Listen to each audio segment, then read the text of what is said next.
आज करवा चौथ पर हम आपके लिए लाए हैं चारों प्रचलित कथाएं।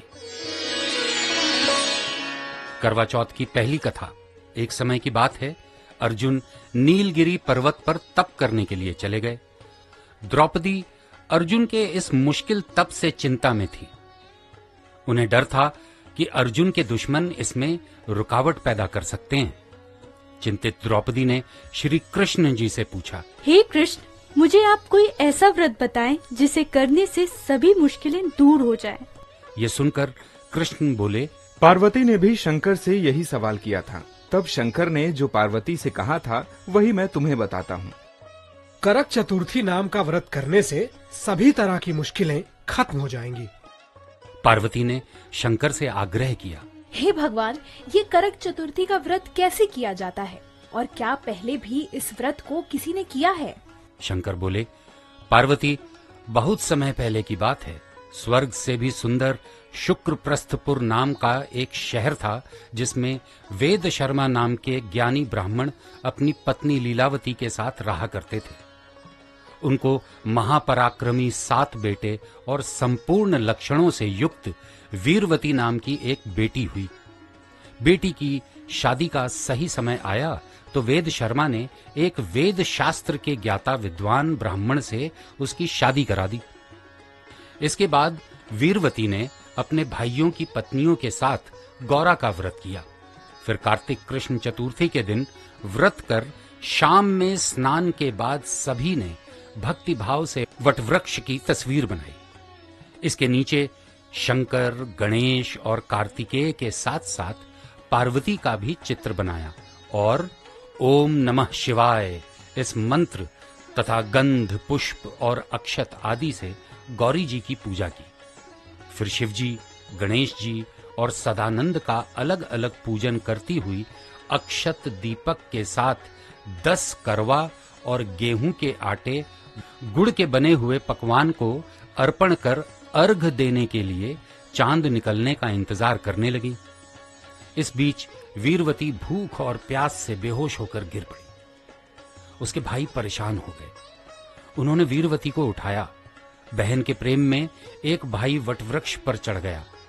जलती लकड़ी से उसने ऐसा छलावा किया जैसे चांद निकल आया हो। वीरवती ने उसे ही असल चांद मान लिया, अर्घ दिया और खाना खा लिया। इस तरह व्रत के दूषित हो जाने के कारण उसका पति मर गया। अपने पति को मरा देखकर वीरवती ने एक बार फिर से शिव जी की पूजा की। ये पूजा बिना कुछ खाए 1 साल तक की। साल के खत्म होने पर उसकी भाभियों ने करक चतुर्थी का व्रत किया। वीरवती ने भी पूरे विधि विधान से व्रत किया। उसी समय देव कन्याओं के साथ इंद्राणी भी करक चतुर्थी का व्रत करने वहां आई। वीरवती ने इंद्राणी को अपनी आप बीती सुनाई। वीरवती ने इंद्राणी से कहा, हे मातेश्वरी, हमारे भाग्य से आप यहाँ आ गई हैं। तुम मेरे पति को जीवित करके मुझ पर कृपा कीजिए। इंद्राणी ने वीरवती को बताया कि किस तरह पिछले साल उसका व्रत दूषित हो गया था। अब तुम अच्छे से इस साल का करक चतुर्थी व्रत करो। मैं तुम्हारे पति को जीवित कर दूंगी। वीरवती ने अच्छे से व्रत किया और इंद्राणी ने प्रसन्न होकर पानी की मदद से वीरवती के पति को जीवित कर दिया। वीरवती के व्रत से ही उसके पति को जीवन मिला, इसलिए तुम भी इस व्रत को विधि विधान से करो। द्रौपदी ने कृष्ण के कहने पर करवा चौथ का व्रत किया।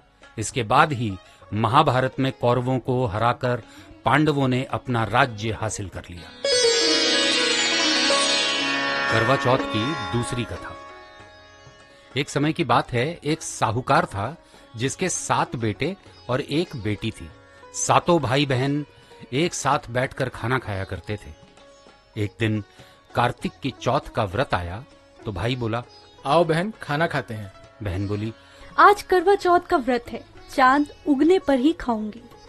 बहन को भूखा देख एक भाई ने दिया जलाया और दूसरे भाई ने छलनी लेकर उसे ढका। ये नकली चांद दिखाकर बहन से कहने लगा, चल, चांद उगाया है, अर्घ दे ले। बहन ने अपनी भाभियों से अर्घ देने को कहा तो उन्होंने जवाब दिया, तुम्हारा चांद उगा होगा, हमारा चांद तो रात को उगेगा। बहन ने अकेले ही अर्घ दे दिया और खाना खाने लगी। पहले कौर में बाल आ गया, दूसरा कौर उठाया तो पता चला उसमें कंकड़ है, और तीसरा कौर मुंह की ओर किया तो उसके ससुराल से संदेश आया कि उसका पति बहुत बीमार है। साहूकार की पत्नी ने जब अपनी बेटी को विदा किया तो कहा, रास्ते में जो भी मिले उसके पांव छूना, और जो कोई सुहाग का आशीष दे तो अपने पल्ले में गांठ लगाकर उसे कुछ रुपए देना।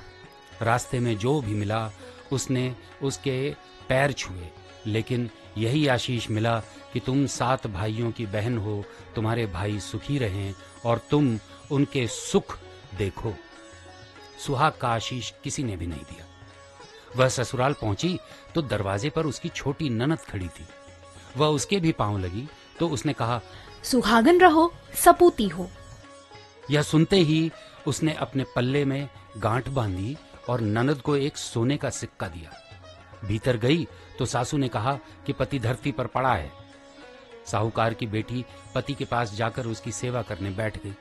समय बीतता गया और मार्गशीर्ष की चौथ आ गई। करवा ले, भाइयों की प्यारी करवा ले। साहूकार की बेटी ने कहा, हे माता, आपने मुझे उजाड़ा है तो आप ही मेरा उद्धार करें। आपको मेरा सुहाग देना पड़ेगा। तब चौथ माता ने बताया कि पौष की माता मुझसे भी बड़ी है, उसे ही सब कहना, वही तुम्हारा सुहाग। पूरा वीडियो देखने के लिए डाउनलोड करें दैनिक भास्कर ऐप।